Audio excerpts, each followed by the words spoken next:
शायद तुम्हें कोई वहम हुआ होगा।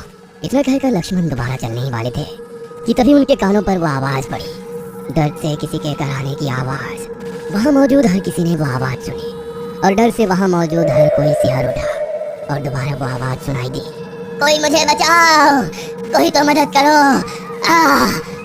जोर जोर से रोने की आवाज उस जंगल के सन्नाटे को चीरते हुए चारों दिशाओं में फैलने लगी। अब आगे कोई है, अरे भाई बचाओ मुझे यहाँ से निकालो। उस आवाज को सुनकर लक्ष्मण ने अपने साथी के हाथ से मशाल ली और उस आवाज की तरफ चल ही रहे थे कि तभी सत्तू ने उनका हाथ पकड़ा। लक्ष्मण ने बिना बोले इशारे से ही सवाल किया। सत्येंद्र ने अपनी उंगली मुंह पर रखते हुए नाम में गर्दन हिलाकर चुप रहने को कहा। सत्येंद्र के इशारे से सभी के चेहरे पर तनाव फैल गया। सत्तू ने बाकी साथियों की तरफ देखकर हाथ से ही चुप रहने का इशारा करते हुए सबकी गिनती करने लगा। लक्ष्मण कुछ भी समझ नहीं पा रहे थे, वह हैरानी से वहां मौजूद हर किसी की तरफ देख रहे थे। तभी सत्तू ने सभी को नजदीक आने को कहा। सभी एक गोल सर्कल में आ गए। सत्येंद्र ने दबी आवाज में सबकी तरफ देखते हुए कहा, हम जितने लोग गांव से आए थे वो सभी यहाँ पर मौजूद है, यानी वो जो कोई भी है वो हम में से नहीं है। लक्ष्मण ने सत्तू की तरफ देखकर कहा, मतलब साफ है, ये एक छलावा है।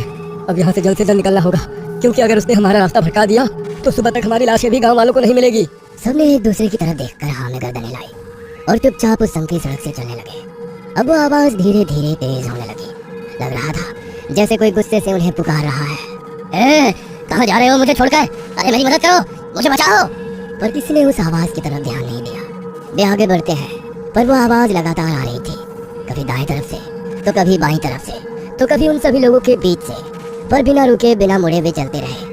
वो जंगल के भीतर जाते रहे और जलती मशाल की आग से निकलने वाले धुएं की लकीर में उनके पीछे अजीब सा आकार लेने लगी। एक पेड़ की टहनी से एक उल्टे लटकते पिशाच की परछाई ने हंसकर दोबारा आवाज लगाई, मुझे नहीं बचाओगे तो तुम भी नहीं बचोगे। वो खौफनाक आवाज जैसे हर तरफ से आ रही थी, पेड़ों के ऊपर से, घनी झाड़ियों से, पीछे दिखने वाली काली सुनसान सड़क से। पर बिना रुके सभी जंगल के भीतर जाने लगे। अब वो आवाज आना बंद हो गई और सब कुछ शांत हो गया। चलते हुए सब एक खाली जगह पर आकर रुक गए कि तभी पीछे उस जंगल से वही डरावनी चीख सुनाई दी और एक आवाज, आखिरकार बच ही गए, मुझसे तो बच गए, पर वहां से कैसे बचोगे। और एक खौफनाक हंसी जंगल के सन्नाटे को चीरते हुए आसमान में गूंजने लगी, जिससे सब कुछ थर्रा उठा। सब लोग समझ चुके थे कि वे अब भूतिया जाली के बीच मौत के शिकंजे में पहुंच चुके हैं। अब जंगल इतना घना हो गया कि रास्ते के बीच में आने वाली पेड़ों की टहनियां काटते हुए वे आगे बढ़ने लगे। पूरे इलाके में नुकीले कांटों से भरी घनी झाड़ियां, ऊंचे ऊंचे बरगद के वृक्ष जिन्होंने सब कुछ ढक दिया था।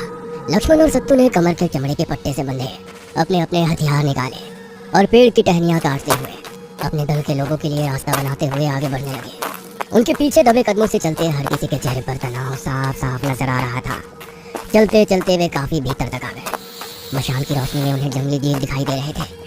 कभी पेड़ पर लटकता एक अजगर दिखाई देता तो कभी सर सर आवाज करते हुए उनके पैरों के पास से कोई काला जहरीला सांप तेजी से गुजर जाता।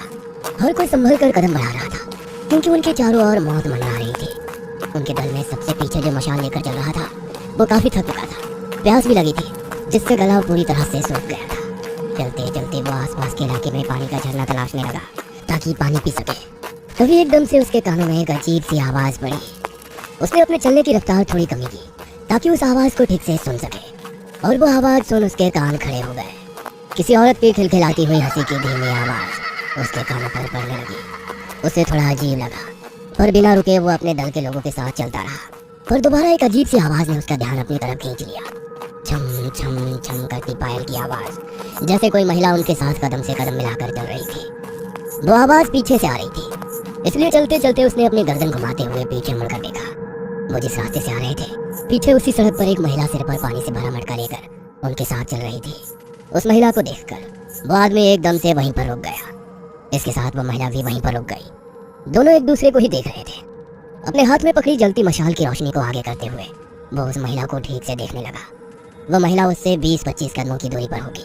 हरे रंग की नौवारी साड़ी पहने उस महिला ने सिर पर पल्लू इस तरह से ले रखा था जिससे उसका आधा चेहरा एक तरफ से ढका जाए। नाक में चमचमाती चांदी की नथुने, हरे रंग की चूड़ियां हाथों में खनक रही थी। हल्के से मुस्कुराते हुए उस औरत ने कहा, लगता है काफी दूर का सफर तय करके यहाँ तक आए हो। हाँ, काफी दूर से आए हैं। काफी थक गए होंगे ना? हाँ। पर तुम कौन हो और इस घने जंगल में क्या कर रही हो?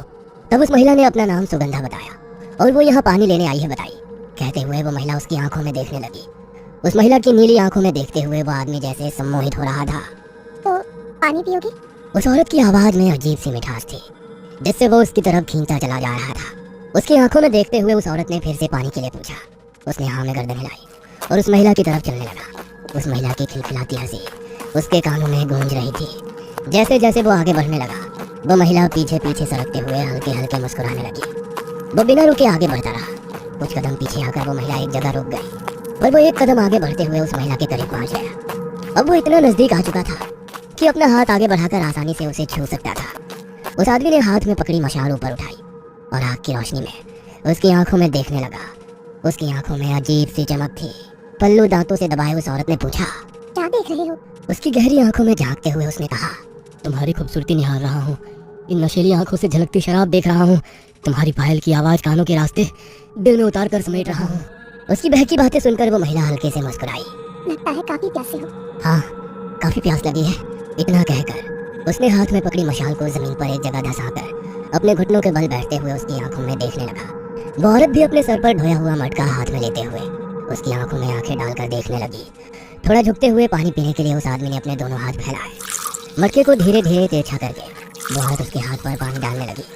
वो आदमी भी बिना उसकी आंखों में नजरें हटाए पानी पीने लगा। 2-4 घूंट पीते ही उसे पानी का स्वाद कुछ अजीब सा लगने लगा। तभी उस औरत ने कहा, तुम काफी हिम्मत वाले हो। उस औरत के मुंह से निकले शब्दों के साथ दांतों में दबाया पल्लू भी निकल गया और हवा के हल्के झोंके से उस महिला का पल्लू थोड़ा ऊपर उठा जिससे उसके चेहरे की हल्की सी झलक उस आदमी को नजर आई। पर बगैर कुछ बोले जमीन में धंसाई मशाल हाथ में लेकर उसे थोड़ा आगे करते हुए उसने ठीक से महिला के चेहरे की तरफ देखा और उसकी दिल की धड़कन ही रुक गई। हड़बड़ाहट में वो झट से पीछे सरकते हुए जमीन पर गिर गया। डर से उनका जैसे खून ही जम गया था। अपनी खौफ भरी नजरों से सामने खड़ी उस महिला को देखने लगा और फिर अजीब से हंसते हुए उस महिला के मुंह से खौफनाक चीख निकली। उसकी आवाज से मानो उसके कान के पर्दे फट रहे थे। महिला का वो रूप देखकर उसकी जान हलक तक आ गई। उसके लंबे खुले बिखरे बाल घुटनों से भी नीचे थे। चेहरे पर किसी बूढ़ी औरत की तरह अनगिनत झुर्रियां थी। माथे पर बड़ा सा लाल कुमकुम का टीका और उसकी वो आंखें, उसकी तो आंखें ही नहीं थी, वो रूह कपा देने वाला रूप देखकर उस आदमी की आंखें फटी की फटी रह गई। वो अपने आप को संभाल पाता तभी सामने कुछ कदमों की दूरी पर खड़ी उस महिला ने अपने दोनों हाथ फैलाए और हंसते हुए ऊपर आसमान की तरफ देखने लगी। जमीन पर बैठा वो आदमी बेबस होकर सिर्फ उस महिला की हरकतें देख रहा था। उस महिला ने अपने दोनों हाथ फैलाए और गोल गोल घूमते हुए खुदी के चक्कर काटने लगी। उसके बाल बिखर कर अब उसके चेहरे पर आ गए थे। उसका रूप देखकर जमीन पर पड़े उस आदमी को अपना अंत नजर आ रहा था। उसकी धड़कनें तेज होने लगी और फिर डर के कारण एक जोरों की चीख उसके मुंह से निकल गई। वो आवाज सुनकर काफी दूर गए उसके साथी एकदम से रुक गए। सभी ने वो चीख सुनी थी। लक्ष्मण ने पीछे मुड़कर देखा और घबरा गए। उन्होंने पूछा, मशाल लिया, तीसरा आदमी कहाँ है? सब एक दूसरे की तरफ देखने लगे। उन्होंने लोगों को गिन कर भी देखा पर सबसे आखिर वाला इंसान गायब था। वे समझ गए और जिस रास्ते से आए थे दोबारा उसी रास्ते पर गुमशुदा हुए उस आदमी को ढूंढने के लिए चल पड़े। अपने अपने हथियार निकालकर सब पीछे दौड़ने लगे। उन्हें चीखें तो सुनाई दे रही थी पर वो आवाज आ कहाँ से रही थी ये समझ नहीं आ रहा था। लक्ष्मण ने सत्तू से कहा, हम 2 दलों में बढ़ते हैं, सब अपनी अपनी मशालें जलाओ और साथ रहो ताकि कोई भी दल से अलग ना हो जाए, ठीक है? पर चौकन्ना रहिए। 2 हिस्सों में बढ़कर सब आवाज की दिशा में आगे बढ़ने लगे। आवाज लगातार आ रही थी। अपने साथी की दर्दनाक चीखें उनका हौसला तोड़ रही थी। सब एक के पीछे एक ऐसे झाड़ियों के बीच से रास्ता बनाते हुए तेजी से आगे बढ़ रहे थे। वे एक जगह आकर रुके। वहां पर जलती हुई एक मशाल जमीन पर पड़ी हुई थी। मशाल उठाकर हाथ में लेते हुए लक्ष्मण ने कहा, वो यही कहीं है, जल्द से जल्द हमें उसे ढूंढकर आगे बढ़ना होगा वरना देर हो जाएगी। सब आसपास का इलाका देखने लगे। तभी एक पेड़ के नीचे खड़े सत्तू के हाथ में ली मशाल की आग में कुछ चिपचिपा गिरा जिससे आग एकदम से चर चर आवाज करते हुए जलने लगी। सत्तू की नजरें धीरे धीरे ऊपर की तरफ जाने लगी। डर के मारे वो कुछ कदम पीछे हट गया। किसी चमगादड़ की तरह उनका वो साथी पेड़ की टहनी से उल्टा लटका हुआ था। एक अजीब सी डरावनी आवाज में उसने कहा, बड़ा लंबा सफर तय करके आए हो तुम लोग। काफी थक गए होगे ना? कौन हो तुम? मैं कौन हूँ ये छोड़ो। जिंदा रहना चाहते हो तो इस इलाके से निकल जाओ। उसकी तरफ देखते हुए सत्तू ने कहा, ठीक है, हम यहाँ से चले जाएंगे, बस उस मासूम बच्ची को हमारे हवाले कर दो जिसे तुम यहाँ ले आए हो। चमगादड़ की तरह उल्टे लटके उस आदमी ने गुस्से से कहा, बेवकूफों, उस लड़की को मैं यहाँ लेकर नहीं आई और उसे जो यहाँ लेकर आया है वो उस लड़की को तो क्या तुम लोगों को भी यहाँ से जिंदा लौटने नहीं देगा। आगे कुछ बोलकर तभी वो आदमी धड़ से जमीन पर गिर गया और वहीं बेहोश हो गया। सभी के दिल की धड़कन तेज हो गई थी पर किसी की भी आगे जाने की हिम्मत नहीं हो रही थी। लक्ष्मण ने कदम आगे बढ़ाए तभी सत्तू उन्हें रोकते हुए मशाल लेकर दबे कदमों से खुद उसके पास गया। वो चुपचाप जमीन पर पड़ा था। नीचे घुटनों के बल बैठा सत्तू उसे उठाने की कोशिश करने लगा, पर वो पूरी तरह से होश खो बैठा था। सत्तू ने लक्ष्मण की तरफ देखकर कहा, शायद हमें इसे यहीं छोड़कर आगे बढ़ना होगा। वापस लौटते वक्त इसे ले जाएंगे। सत्तू ने दोबारा उसके कंधे को पकड़कर हिलाया और तभी जमीन पर बेहोश पड़े उस आदमी ने एकदम से आंखें खोलकर सत्तू की तरफ देखा और झट से उसकी गर्दन एक हाथ से पकड़कर तोड़ दी। कदम कदम पर बढ़ते खतरे से कैसे निपटेंगे? सत्तू का क्या होगा? वो बच पाएगा या शैतान उसे खत्म कर देगा? क्या वे उस लड़की तक पहुंच पाएंगे? देखते हैं अगले एपिसोड में।